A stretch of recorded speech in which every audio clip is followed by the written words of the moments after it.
Esse dia foi tão rico, eu acho que a gente vai ter ainda um debate. Mas por esse horário a gente acaba tendo um público um pouco mais reduzido, mas assim, o importante é que a gente continue aqui na conversa e debatendo. Convidar a Antônia Peregrino, que também é nossa embaixadora, mas que também vai compor aqui a mesa com a gente, que tem um capítulo escrito no livro também, eu acho que vai enriquecer. E a Gabriela... Oi, que eu acho que ela está vindo, um minuto, que vai nos ajudar, né, a conduzir essa mediação e esse debate. É um debate mais curto, na verdade é um bate-papo, né, sobre como é que é esse livro, com a construção dele. E, novamente, agradecer a participação de todos e todas aqui no nosso evento, a Casa. A gente acha que ações e conversas como essa só enriquecem a nossa construção e nosso trabalho. Obrigada. Bom, Heloísa Buarque de Holanda, uma das mulheres mais importantes no cenário da cultura, da educação. Professora, doutora em literatura, pós-doutorado em sociologia da cultura pela Universidade de Colômbia, certo? Vamos lá. E autora de vários livros, entre eles Explosão do Feminismo, lançado agora pela Companhia das Letras. Então, para a gente começar esse papo, queria que você falasse um pouco sobre a primeira vez que você ouviu a palavra feminismo, feminista, em que contexto se deu Sim, eu ouvi e não gostei. Verdade. Nos anos 60, o feminismo aparece com mais clareza entre nós. Nos anos 60. E nos anos 60, a gente estava em plena ditadura. Então, era um feminismo muito mais empenhado na oposição à ditadura. Ou então, em coisas que pudessem ser aprovadas pela igreja, porque a igreja era uma parceira de oposição à ditadura muito forte. Então, não estava na hora de você falar de aborto ali, se você queria contra a ditadura, né? Então, foi um engajamento muito forte inicialmente. E tem todo aquele backlash com o feminismo, né?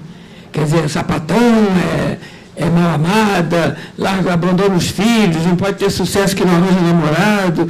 Então, eu sou dessa geração que ficou ouvindo isso, e eu fazia muito movimento estudantil, mas nunca me interessei muito pela questão da mulher. Aí eu fui fazer esse pós-doutorado em Nova York, e lá caiu a ficha total. Eu falei, putz, feminismo quer dizer, o Brasil é um país extremamente machista e sexista. Eu não tinha me dado conta até então. O que eu acho engraçado, Gabriela, é que a maioria das mulheres, pelo menos da academia, ou mesmo das lideranças desse período, anos 70, 80, elas vieram de viagens do exterior. Para você ver como era difícil a gente se dizer feminista num país latino, porque isso acontece na América Latina inteira também. Você se escondia, você só era feminista aquele ativista de vanguarda. Veio de fora. Veio de fora. Então, você vai ver, tem o famoso grupo de Paris, que começa o feminismo aqui. São mulheres exiladas por livre e espontânea vontade ou porque estavam acompanhando o marido. Então, esse povo que saiu do Brasil, voltou do Brasil com uma gana daquelas. Mas é lá fora. Isso só mostra como é difícil ser feminista na minha geração, quer dizer, no meu tempo, dizer-se feminista. Era muito estranho. Hoje você vê que é um atributo que a garotada adora, né? Mas caiu essa ficha em 1982. Então já tem bastante tempo, eu já trabalhei muito nisso. Mas foi tardio. Bom, Elo, eu tenho essa alegria que é fazer parte do livro. E queria, enfim, por isso que estamos aqui também nessa conversa, queria pedir para você contar um pouco sobre o livro, porque você escolheu, né, você pediu o texto para um monte de mulheres e você entrevistava, e a gente ia almoçar na casa da Elô, aí a gente começava a falar, aí ela daqui a pouco ligava um celular e ia gravando tudo. Enfim, foi um processo que demorou uns 2 anos que você ficou fazendo o livro. Eu queria que você contasse um pouco. Olha, foi uma coisa muito bonita. Eu estou com quase 80 anos, 79. E foi uma experiência incrível, porque eu conversei com as minhas netas. Não foi com as minhas filhas, foi com as minhas netas. E a gente lembra que ser avó é completamente diferente do que ser mãe. Você fica babando.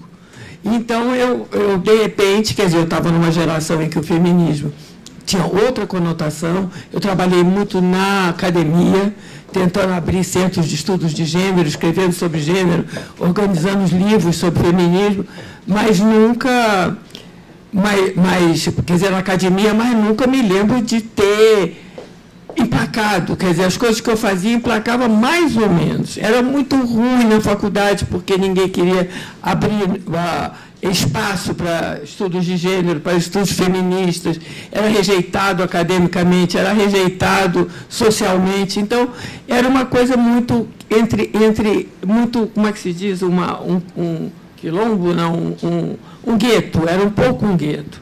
As mulheres desse tempo, elas foram muito felizes institucionalmente. Você conseguiu fazer Ministério da Mulher, Delegacia da Mulher, todas as secretarias de coisa da mulher, a Constituinte teve uma vasta participação de feministas, conseguiu, parece que 90% das demandas foram atendidas pela Constituição, e então isso mostra que elas trabalhavam muito a nível institucional, que é um nível importantíssimo, como a gente acabou de ver nessa mesa. Quer dizer, lei é lei. E elas avançaram muito nisso. Agora, do ponto de vista público, de comunicar, das pessoas saberem o que é feminismo, não tinha. Realmente não tinha. Então, de repente, eu me vi, eu que estou acostumada a falar para 10 mulheres, de repente eu vi na rua milhares de meninas, nas escolas, meninas de 12, 13 anos, nas ocupações das escolas, todas feministas e todas muito diferentes de mim. Aí eu tentei identificar o que era aquilo que estava acontecendo. Em primeiro lugar, é uma diferença grande geracional, porque, como a gente pôde ver em 2013, a forma de fazer política mudou. A ideia do intermediário, do partido, ela foi colapsada por uma ideia de demanda direta de direitos. A questão ideológica também teve uma viradinha para uma questão ética. Então, as demandas mudaram de cor, mudaram um pouquinho de formato, e eram coisas que eram movidas pela internet. Para mim, essa a grande bomba que explodiu com o feminismo, que foi a internet. A nossa amiga aqui de vermelho, ela foi uma dessas incendiárias. Quer dizer, agora que são elas, quer dizer, esses blogs, essas hashtags, foram uma linguagem muito nova, que é uma linguagem que vem da publicidade, quer dizer, ela é eficaz. A publicidade, inicialmente, quer dizer, a primeira hashtag inventada foi na área da publicidade, porque você deslancha uma campanha, ela tem curto prazo, mas ela tem um impacto gigantesco. Então, a proliferação de hashtags foi muito grande, de repente, né? Logo depois de 2013. As organizações horizontais, sem protagonismo, sem liderança, eu também não conhecia. No meu tempo, você caminhava atrás de uma pessoa que era líder. E você disputava, às vezes, a liderança, mas, enfim, você tinha configurado em qualquer movimento social o líder. O líder e a cúpula daquilo. Hoje, quer dizer, nessas meninas eu não vi mais isso. As meninas eram uma coisa profundamente horizontal. Você não sabe, quer dizer, eu estou dizendo que o blog, agora que são elas, é da Antônia, mas você pode não saber e conhecer o blog. Quer dizer, ela não alardeia isso, ela não se autoriza a partir disso. Então, é uma linguagem muito diferente, muito nova. Eu fiquei muito fascinada e achei que não dava para eu ser porta-voz, que a ideia de porta-voz acabou, micou. E eu achava que eu não podia ser porta-voz com essa idade de uma coisa novinha, que estava cheia de novidades, cheia de libido, sem parar. Era uma coisa muito ressonante para mim. E eu falei, o que eu vou fazer com esse livro? Como é que eu quero muito fazer? Porque eu acompanhei desde o comecinho todas as hashtags, tudo, porque eu estava muito interessada nessa coisa explosiva. Agora, eu falei, como é que eu vou fazer esse livro? Eu vou fazer esse livro falando o que eu estou vendo? Não vai dar certo. Não vai dar certo, porque não é assim que elas falam. Ninguém fala por ninguém nessa coisa. A gente fala em primeira pessoa e isso vai ecoando, ecoando, ecoando numa cadeia que torna-se coletivo em menos de 3 segundos. Então, é uma coisa, é um novo eu, é uma nova subjetivação, é uma nova tecnologia, lógica tecnológica que a gente viveu nesse começo dessa explosão. Aí eu resolvi fazer um livro articulado dessa forma. Não podia ser um livro com eu, autora, falando sobre elas. Então, eu primeiro queria fazer um livro, cada um escrevia um pedaço. Aí minha editora Alice Santana ficou muito braba e disse, não, o livro tem que ser seu, estou te chamando aqui para fazer esse livro, é para você fazer. Aí eu me lembrei de uma coisa que também que aparece muito na internet, muito nessa geração, que é a ideia de compartilhar. Então eu falei, bom, já que eu não posso entregar, eu vou compartilhar.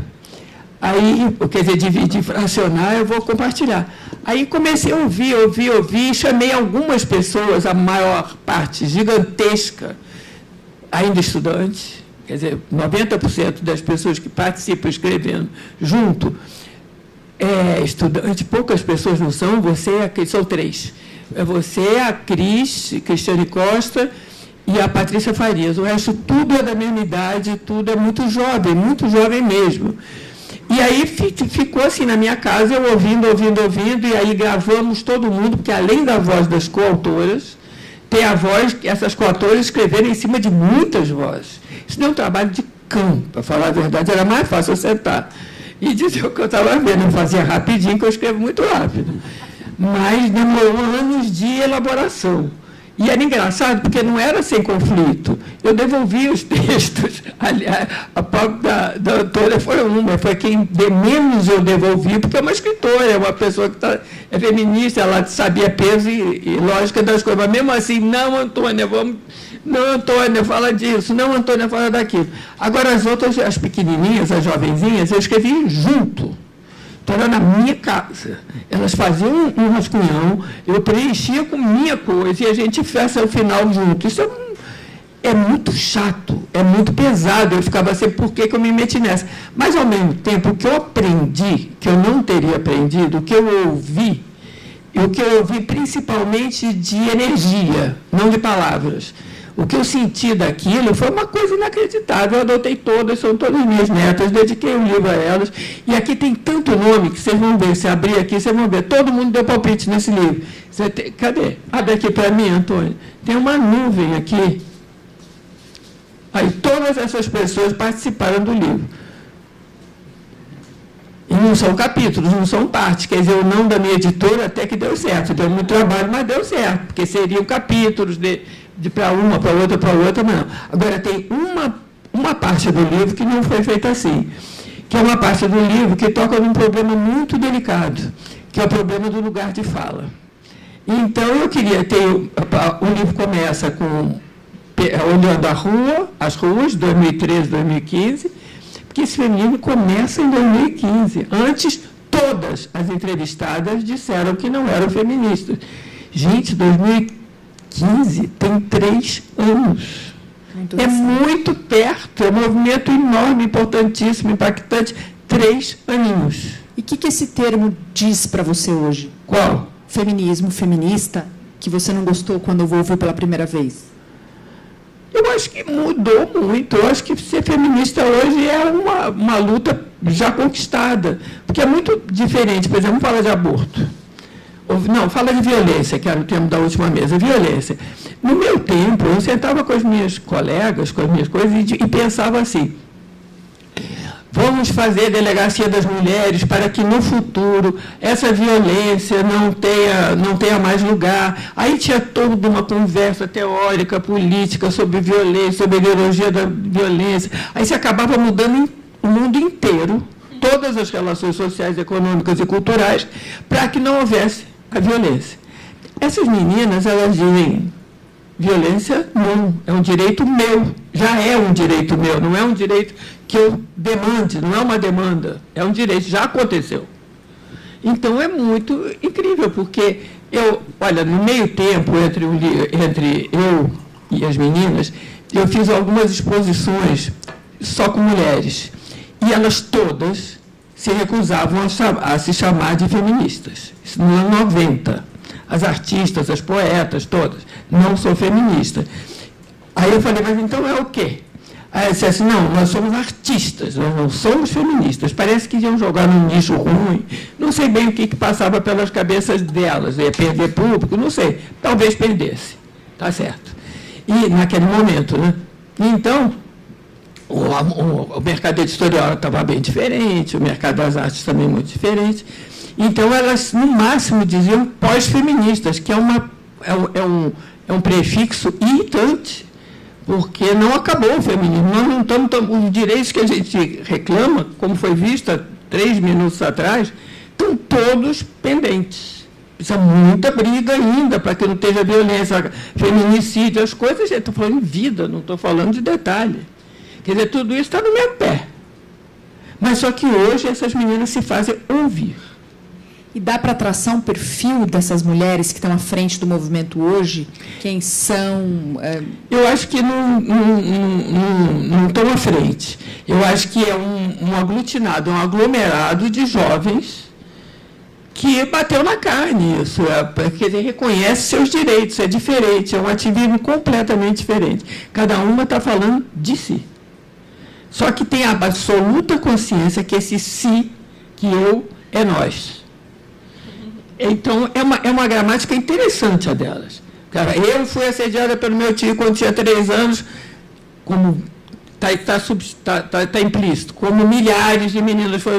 Aí a segunda, a terceira, a quarta, até que bate o milhar. Então, é toda uma estratégia muito diferente, é uma lógica diferente. Eu acho que quando chega a internet, ela te ensina a agir diferente. Não estão até se tratando os meninos por causa de game, porque está tudo. Tem consultório agora. Não, porque mudou, não consegue largar aquilo. E a lógica de pensamento, o que tem de menino adorando matemática hoje também não está no gibi. No meu tempo, matemática era um horror. Mas hoje é a lógica da internet. Eu acho que mudou a percepção de mundo, e essas meninas encarnam muito isso. É muito eficiente isso. Agora, quando você reflete sobre essas mudanças no feminismo ao longo desses anos, quais são os pontos que podem ser considerados de concordância entre os movimentos e os diferentes momentos históricos e as principais discordâncias? Eu acho que discordância não tem nenhuma. Inclusive, as demandas também não têm diferença nenhuma. Eu não vejo nenhuma demanda nova, você vê, Antônio? São do tempo das sufragistas. Ninguém mudou, ninguém conseguiu ainda. E não vai conseguir agora com elas também, não. Melhorou muito. Claro que melhorou. Mas a gente está mexendo numa estrutura muito sólida. Essa estrutura patriarcal, ela rege nossa economia, nossa família, nossa sociedade. Você mexer um pouquinho, dá pânico que vai derrubar tudo e há um backlash, como se chama, né? Vai 2 passos para trás. Nós estamos em train de dar 5 passos para trás, né? Queria falar disso. Pois é, fala. Te perguntar um pouco, a gente falou mais cedo, assim, a gente está debatendo há horas um pouco sobre a questão de comunicação e tem algumas palavras que elas estão muito... Elas quase que interditam o debate na rede, sobretudo, né? Feminismo, gênero, mulher, agora já é, sei lá, o que a gente vai ser. Mas eu acho que tem uma graça disso, e inclusive achei super ousado chamar a explosão feminista, achei maravilhoso. Mas tem uma graça disso para quem quer falar para fora da bolha, marcando bem esse território. Não, eu acho também, mas a gente mudou o momento, a conjuntura agora é outra. E eu acho que tem um lado muito criativo, artístico, de linguagem, que é como é que a gente vai conseguir desviar desses empecilhos, e eu queria te ouvir falar disso. Olha, eu comecei dizendo que eu sou muito velha, eu sou de 68, 64, mas passei por 68. Baixou aquele terror. Todo mundo se exilou. Era proibido qualquer coisa. Eu estava na faculdade, recebia listinha de livros que não podia mencionar, e era um livro de sociologia banal. Não era a cartilha do mal, não. Era qualquer coisa. Tudo podia ser passível de não. Não podia ler em sala de aula. Agora, deu 3 anos, eu fiz minha tese de doutorado sobre isso. Deu 3 anos e começou uma cultura marginal fortíssima, que tinha outra ginga, outro jeito, outro modo de se esconder, ou de não enfrentar diretamente, sim indiretamente, que pegou fogo, que foi poesia marginal, teatro alternativo. Isso aí era muito eloquente naquele momento. E falava da opressão, da paranoia. Poesia marginal tem sempre uma coisa que ele está saindo, por meio da aula tem alguém que está ouvindo, mas contou essa história.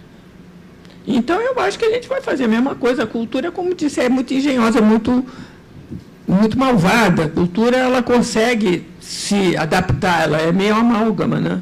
Ela vai e responde, eu acho que vai dar isso. O problema mais são as instâncias, né? A universidade, por exemplo, que é o meu território, vai comer o pão que o diabo amassou. Porque estudos de gênero, chama-se ideologia de gênero. Eu acho que vai ter que explicar muito que gênero não é uma ideologia, que gênero é uma luta por direitos humanos. Mas tem que explicar, porque realmente que ideologia é essa? Mas aí foi marcado como ideologia de gênero, ou seja, uma coisa para acabar com a família brasileira e com o Brasil em geral, né? Porque mexe na sociedade inteira. Agora, você falou da cultura nas periferias, né, da cidade grande. Como é que isso acabou influenciando o novo livro e fez parte desse trabalho? Cultura das periferias? Cultura na periferia das cidades grandes, que você acabou de mencionar, esses movimentos que foram crescendo. Não, esses não foram de periferia, não, foram bem de Ipanema, classe média, alta. Esses marginais? Não, eu estou falando de classe média alta. Aqui também tinha muito em São Paulo, que era diferente, não era poesia, era outras coisas. Trabalho na Universidade das Quebradas. Ah, sim, mas isso é agora. Vamos lá. Sim, isso é agora. Recente, sim. Esse trabalho é agora, quer dizer, nas periferias isso está incrível. Porque as mulheres, elas são mais mortas, matam mais mulheres na periferia. Porque a violência é mais solta. A violência é uma linguagem ali, né? Agora, por outro lado, as mulheres também, elas são provedoras. Porque se você for ver a estatística, a quantidade de provedora mulher que tem nas favelas e nas periferias é gigantesca. E quem tem dinheiro tem empáfia, né? Então, eu acho que as mulheres da periferia também, elas têm uma sexualidade, elas têm uma coisa para mostrar, elas chegam chegando. Eu sei que na Universidade das Quebradas eu estou diante. Eu chamo as pessoas para assistirem, na Universidade das Quebradas eu dou a gente dá filosofia, sociologia, antropologia para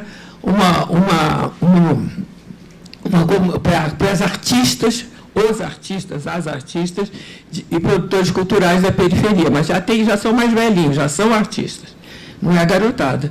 E se você entrar naquela sala, você cai para trás, parece um desfile da Vogue. Porque as mulheres são deslumbrantes, as roupas são deslumbrantes. Os homens não, os homens estão tudo de boné assim, de lado. É verdade, mas as mulheres entram que todo mundo para, porque elas chegam chegando. É interessante a diferença. Para a gente é mais difícil. Sabe, eu vejo essas meninas usarem muito o corpo como plataforma. Mas eu tenho a impressão que na periferia esse corpo como plataforma é mais antigo. Porque uma vez eu fiz uma pesquisa de moda na periferia, antes dessa coisa do feminismo, e a moda na periferia era engraçado, porque era tudo lurex muito grudado. Aí as madames começaram a ficar com inveja daquela roupa e começaram a comprar nas favelas. Aí elas diziam as gargalhadas, as vendedoras, né? Eu tenho bunda para isso, pronto. Quá, quá, quá, quá, quá. Quer dizer, então é uma coisa já de algum tempo, quer dizer, já sempre o corpo foi um instrumento de poder da mulher, eu acho, na periferia. Não para todas, evidentemente, mas para muitas. E quando não é isso, é aquela mãe poderosa. Aquela mãe que manda na família, que o filho, sabe, estaria aqui reconhecendo, eu sou tudo devido à minha mãe. Então, ela tem um aspecto bem matriarcal, a mãe da periferia. Quer falar? Quero que você me conte, porque o livro acabou de ser lançado, né? Hoje tem o lançamento em São Paulo, no Taperá, né? O lançamento no Rio foi dia 29 e dia 10 a gente vai fazer um debate. Terei a alegria de estar com ela de novo, porque você sabe que você está perdida. Você é minha ídola, você sabe, né? Eu tenho duas ídolas. Quer casar comigo? Não, claro. Quando você me chamou, foi a minha oportunidade de virar sua amiga. Porque você e Gloria Steinem, minhas ídolas maiores. Mas, enfim. Tá bom, hein? Tem um negócio. Então, eu queria ouvir um pouco sobre as antigas, que eu amei que você conversou com as antigas. Mas eu vou falar rapidinho da estrutura desse livro, porque eu parei no meio. Eu dividi ele em partes. A primeira parte do livro chama-se Nova Geração Política, que vê a rua e a internet, para ver como é que a política se dá hoje nas novas gerações. É bem diferente, eu não vou entrar em detalhe, mas é bem diferente da minha época. Depois da segunda parte, eu peguei cultura, que é uma coisa que está pouco vista. Tem um capítulo sobre poesia. Poesia, as meninas passam barra pesada. Elas estão escrevendo lindamente e com temas de mulher, que é uma coisa que não tinha na poesia anterior. Tinha uma linguagem de mulher, mas tema de mulher, por exemplo, menstruação está em milhares. É muito interessante, porque é outra coisa. Então, tem poesia de mulheres, tem música de mulher, tem... O que mais? Mulher e trans, né? Tem música de mulher, coisa de mulher, cinema de mulher, teatro, artes plásticas, que é o maior, eu acho. Então, eu peguei primeiro um capítulo para cada área cultural, para mostrar que em 3 anos estavam totalmente dominadas essas áreas. Depois tem outro capítulo que foi problemático, que é o do lugar de fala, que é o feminismo da diferença. Então, eu resolvi não escrever com ninguém. Eu dei o lugar de fala. Quer dizer, primeiro eu escrevo o meu lugar de fala. Depois eu entreguei para cada uma falar de seu território. Então, você tem o feminismo negro, o feminismo indígena, o feminismo asiático, o feminismo lésbico, o feminismo trans, o feminismo radical e o feminismo cristão, que talvez seja o mais interessante de todos. Então, você tem esses feminismos contados por pessoas da sua área, dessa geração. Quer dizer, eu não falei pela mulher negra porque nem posso, eu não passei por aquilo. É bem mais barra pesada do que eu ser uma feminista branca. A asiática, me surpreendi, também tem demandas muito próprias, que eu nunca imaginei que tivesse. E a cristã é show de bola, porque ela briga sobre a interpretação da Bíblia. É maravilhoso. Ela diz, onde é que está aqui escrito aborto? Onde é que está na Bíblia alguma coisa que diga isto? Aí o pastor que se vire para explicar. Ou então vem, homofobia, cadê? O feminismo negro é maravilhoso. Ele vai perguntar, aonde está que não pode ter terreiro? Na Bíblia. Elas disputam a leitura da Bíblia. É muito lindo, é uma guerra com Deus, gente. É a mais bonita, eu acho romântica, essa briga com o céu. Agora, mas e as antigas? Ai, desculpa. Aí, então, tem esse feminismo, a diferença que é a outra parte. Aí eu percebi nas entrevistas, nesse zoeira que foi esse livro, uma câmera acústica, né? Eu percebi que ninguém sabia. Estava pensando que estava começando agora o feminismo, que ninguém sabia das anteriores, não sabia de 1990. Não é muito perto, não. Elas começam no final de 90, quer dizer, em 2015, 15 anos antes, elas não tinham ideia do que estava acontecendo. Então, eu achei que devia fazer uma provinha aqui. E peguei 6 veteranas, que é uma parte chamada veteranas, e elas deram cada um depoimento, um pouco dizendo o alcance do que fazem. Mas eu botei aí como um aperitivo. Eu estou fazendo essa pesquisa e vou fazer agora o seguinte, é esse livro. Das veteranas, porque não dá não saber. Eu não sabia. Como eu não participei desde o começo, eu também não sabia, meu queixo caiu. Quando eu sabia que elas andavam na rua, vestidas de empregada doméstica, sabia? Carmen da Silva jogando coisas em cima das pessoas. A gente pensa que as meninas inventaram isso. Não, menina, não. 600 mulheres faziam isso. Não rasgavam o sutiã, porque não podia por causa da igreja, né? Desse movimento mais recente, o que você acha que a internet, as redes sociais, que a gente falou rapidamente aqui, trouxeram pela igualdade dos direitos? Não trouxeram nada, porque trouxeram muita ressonância de demanda. Mas, se você analisar os sites, você vai ver que eu, empregada doméstica, tem muito menos visitação do que agora que são elas. Então, a rede também discrimina, sabe? Não chama a atenção de ninguém, a não ser que seja empregado doméstico. O meu empregado doméstico é um site excelente, com denúncias pavorosas. E está lá com uma visitação lá embaixo. Então, isso aí não trouxe, não. Agora, depois desse trabalho todo concluído, de uma compilação de várias coisas, várias ideias, várias pessoas, como é que a gente tira de tudo isso? E que mensagem que a gente passa para convidar as pessoas a lerem o livro? Sabendo o que está rolando, porque a gente não sabe, eu não sabia. E aí vai saber, porque todo mundo está falando alto, como as meninas falam, né? Alto. Aí daí, não é não, meu corpo, minhas regras. Ela sai escrevendo no próprio corpo, né? Tem que olhar. E para você, como foi participar desse processo de tudo isso? Olha, assim, eu tenho né, como ela falou, eu fiz um texto, a gente teve algumas reuniões, mas para mim foi muito... Tá, o meu é sobre política. A Elô, né, ela é uma figura, enfim, todo mundo conhece, respeita, admira, quer perto e tal.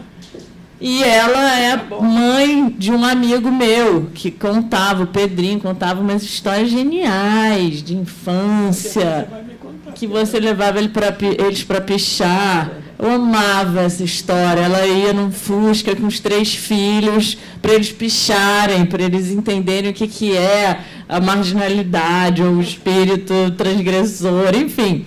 Então, eu sempre fui muito fascinada. Depois, aí Pedrinho foi casado com uma amiga, depois casou com outra, e ela me contava as histórias. Ela falou, eu casei com ele porque eu queria casar com a Elô. Então, a Elô é essa figura que as pessoas são fascinadas. E ela era amiga de algumas amigas minhas. Então eu sempre quis ser amiga. Aí, quando ela me escreveu, ela e a Alice, convidando para ir para uma reunião, que eu acho que foi bem no início, acho que você estava ainda... Ela estava mergulhando naquilo e acho que foi conversando com um bando de gente. A gente passou a ter algumas conversas, tivemos alguns encontros, e aí a gente lacrou que o meu capítulo seria esse da política. E, para mim, foi incrível ter escrito esse texto, porque eu pesquisei muito. E eu tinha acabado de fazer um especial no Agora Que São Elas sobre violência de gênero na política. E aquilo eu fiquei muito chocada, que são os textos que estão dentro, são as citações que estão no texto. Fiquei muito impressionada, porque era um sistema mesmo, assim. E aí política partidária. Política institucional, né? E aí foi, então, uma oportunidade de me aprofundar. A gente quando fez esse especial, a gente teve texto da Marina Silva, texto da Vanessa Graziotin, da Thalíria Peroni, Marina Elô, um monte de mulheres de gerações diferentes, contando suas experiências, e todas as experiências eram marcadas pela violência de gênero na política, que é um assunto que a gente depois discutiu muito. Todos aqueles insights vieram da construção desse texto, porque eu fui estudar, enfim, para escrever o texto. Depois a gente editou, aí eu amava, fui na casa de Elô, aí cheguei morrendo de fome, Elô, ai, come, que é casa de vó, senta e come. Aí, enfim. Então, tudo muito gostoso, assim. Mas, enfim, eu não participei dessa etapa com a meninada, com as garotas. Essa parte eu fiquei na parte, acho, mais intermediária, de fazer um texto e depois a gente editar juntas e pronto. Posso bagunçar um pouquinho, fazer uma pergunta? Claro. A Maria Camargo falou da convivência com os filhos dentro desse tema do feminismo. Obrigada. A Antônia citou agora o seu filho, né? Como é que os homens da sua família, filhos, netos... Todos machistas. Sobrinhos, como é que... As noras reclamam muito. Dizem que eles não fazem nada, não ajudam em nada. Aí eu peço desculpa, porque realmente eu nunca dei uma boneca para nenhum. Então, qual é a percepção que você tem deles? Que difícil. E difícil lidar com isso também, né? Não, é difícil pensar o filho, né? Porque ele é meio... A gente não é isento, né? Eu acho o máximo todo. Estou tentando pensar como, objetivamente, eu acho que é impossível para mim, a essa altura da minha vida. São lindos, maravilhosos, machistas. E como a Viviana falou, né? Que também não esperava ter um filho ali completamente conservador. Não adianta. Então, você acha que fica mais difícil ainda para os você meus lidar têm com uma 50 cultura? e muitos anos, hein? Então, você vê que é bem mais para trás. Fica mais difícil ainda saber lidar com essa cultura dentro de casa, né? Uma militância que acontece fora dali, mas dentro dali tem uma dificuldade muito grande. Acho que você queria fazer uma pergunta. Acho que duas. Uma, você falou da mulher que é provedora e que tem poder de compra, de decidir o que se compra no domicílio. Tem um dado que me intriga. Eu sou do Instituto Avon e eu tenho o privilégio, então, de trabalhar numa empresa que direciona o seu investimento social para a causa das mulheres. Mas só 4% do investimento social no Brasil vai para a causa das mulheres, num país em que as mulheres têm a voz predominante na decisão de compra de 70% dos domicílios. Isso me intriga. A gente não conseguiu ainda, me parece, transformar esse poder de compra em demanda de investimento social direcionado à causa das mulheres. O que você acha? Por que você acha? Eu acho que falta ainda essa consciência, esse barulho, esse engajamento, porque a gente repara, por exemplo, que os serviços de atendimento à mulher em situação de violência foram sendo minguados, minados por absoluta falta de recursos. E, nesse momento, a iniciativa privada poderia entrar com mais força. Queria ver o que você observou nessa conversa com essas mulheres. Eu não observei nada disso. Da demanda. E foi uma coisa muito de escuta, e os temas eram sempre o mesmo. Não houve uma pesquisa por fora, uma pesquisa por dentro. Então, eu quero até que você me diga. Não, eu estou tentando ler e tenho tentado puxar essa conversa, porque tem tantas marcas que vendem para a mulher, porque você direciona o seu investimento social corporativo com base em duas portas de entrada. Ou você quer mitigar o seu impacto negativo, imagina, por exemplo, uma indústria química que vai se estabelecer numa determinada comunidade, ninguém quer tê-la como vizinho, então ela investe para que ela seja aceita e conquiste sua licença social para operar. E se tem uma marca que quer falar com o público-alvo e que, portanto, quer representar aqueles temas que interessam à mulher. E acho que não existe eu vejo poucas marcas investindo. Isso me intriga. Mesmo acho que fazem coisas para a mulher, né? Exatamente. E mais de 80% do investimento social no Brasil vai para a educação. E aí a gente vê um tema que você trouxe na mesa anterior, que é a questão do homem, né? E falou-se muito da educação. E qual é o papel do homem para educar a próxima geração, para não reproduzir o machismo e a violência contra a mulher? E o que a gente observa nas pesquisas do próprio Instituto Avon é que eles falam assim: a contribuição mais importante que o homem pode dar para uma sociedade menos machista e livre de violência para a mulher é educar a próxima geração. E aí você pergunta, mas e o seu papel como homem?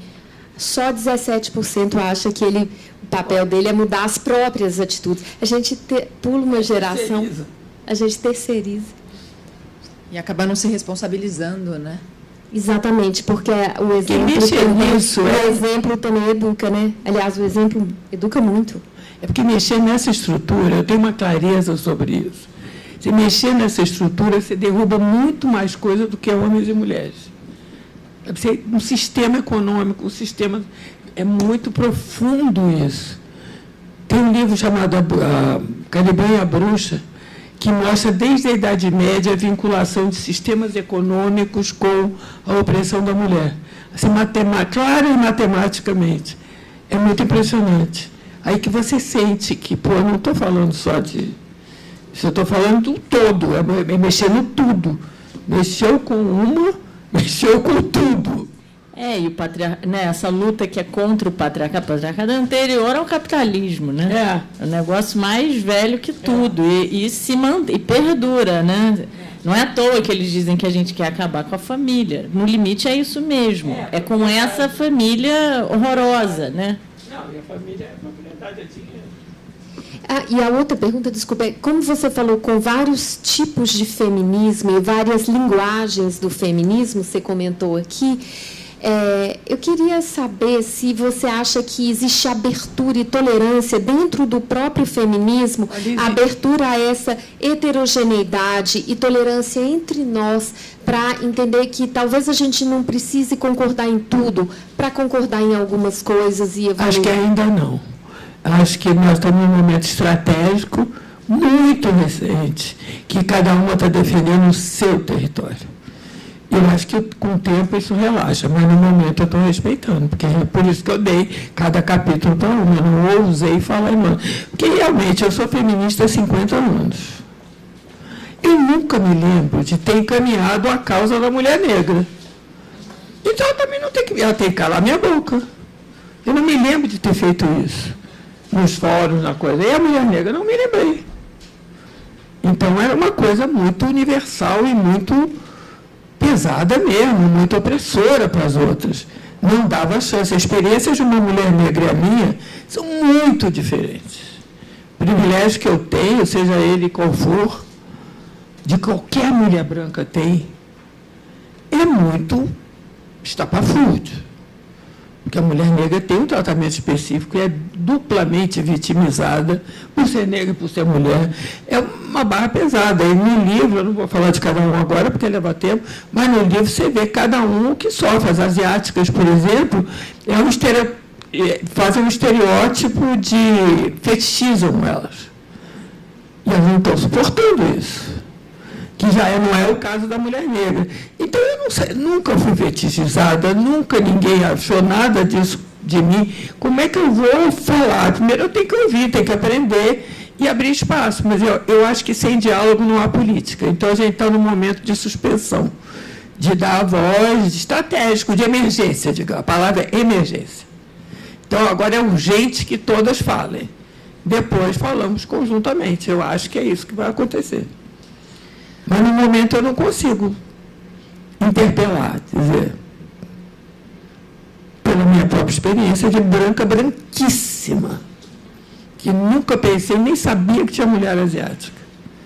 Para mim, era aquela linda ali, que veio do Japão, entendeu? A questão da mulher asiática não passou pela cabeça. Mulher indígena quer defender terra e virar pajé. É isso que ela quer. E é uma lógica completamente diferente, não é a relação dela com os homens. Só quando urbaniza. Então, cada uma é muito diferente. E a gente aqui de Bacana, há muitos anos, falando feminismo é, feminismo é, feminismo é. É o quê? Sei lá. Eu acho que é assim mesmo. Quero saber se alguém tem mais alguma pergunta aqui hoje. Que a gente está com um horário que eu sei que a gente precisa encerrar. Queria te agradecer a sua presença. Obrigado. E falar do lançamento hoje. Fala do lançamento. Tapera, Galeria Metrópolis, 19h30. É isso aí. Vai ter outra mesa, né? Obrigada, pessoal.